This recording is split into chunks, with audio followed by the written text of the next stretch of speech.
आज है संकष्टी चतुर्थी।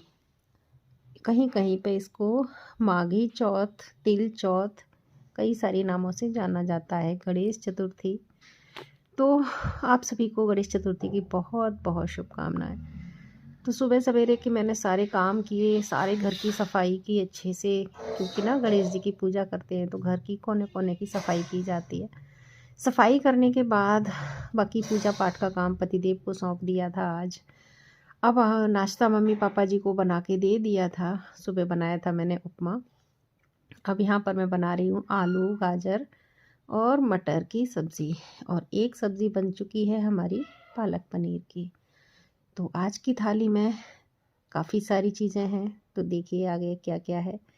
तो सब्ज़ी चौक के किचन में मैं आ गई थी। गाजर रखी हुई थी काफ़ी सारी, तो फिर मैं आराम से, ठंड आज बहुत ज़्यादा हो रही थी, इतनी ज़्यादा हो रही थी कि हाथ नहीं चल रहे थे, तो मैं कमरे में ही लेके आई थी, बेड पे ही बैठ गई हूँ पेपर बिछा के और चला लिया है थोड़ी देर के लिए हीटर, क्योंकि हाथ बहुत ठंडा रहे थे। ठंड की वजह से हाथ चलते भी नहीं हैं, तो थोड़े से नॉर्मल हो जाता है ना, तो फिर अच्छे से काम हो जाता है।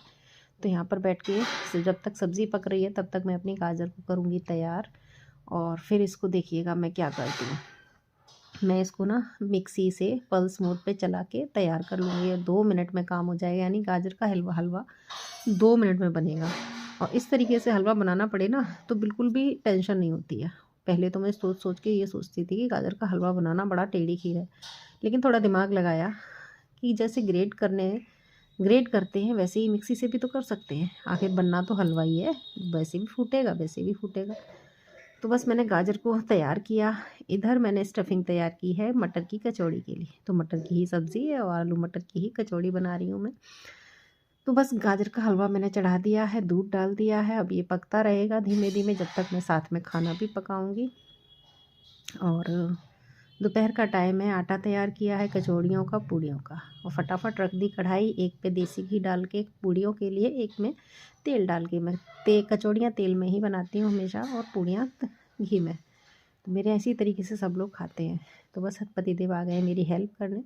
सच में पतिदेव आ जाते हैं ना तो मुझे बहुत काम मेरा हल्का हो जाता है। तो उन्होंने फटाफट से थालियाँ लगाई मम्मी और पापा जी की, और मैंने पूड़ियाँ सेकी, कचौड़ियाँ सेकी और सबके लिए थालियाँ लग के और पहुँच गई। हस्बैंड जी ने थालियाँ दोनों लगा दी, जिसमें कि ना हलवा अभी बाकी है, क्योंकि हलवा अभी तैयार नहीं हो पाया, बाकी सारी चीज़ें तैयार हो गई। तो फटाफट खाना दे दिया पतिदेव ने मम्मी जी और पापा जी को।